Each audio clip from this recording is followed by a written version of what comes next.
because we have history, right? If you're a student of history, then you have a pretty good idea of what's about to happen to the gold price. The previous high was in 1980. Then 2008 happened. Now remember, we had one of the strongest economies ever going into 2008. We decided as a nation to print money to bail out those banks and those insurance companies. And then we all know what happened to college tuition. It went from $15,000 a year up to $75,000 a year or whatever it is now. But the interesting thing is it's very similar to now.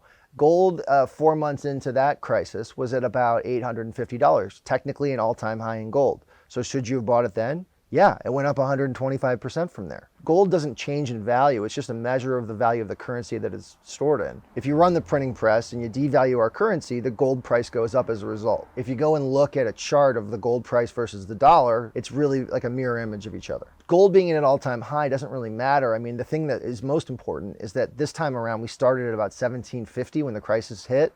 The economy is in much worse shape than we were in 2008, and they're printing money at just an enormous rate, much, much higher than what we did in 2008. So in my mind, 125% increase puts you at 4,000. I think you'd be crazy not to get your hands on whatever gold and silver you can right now, especially because there's a shortage.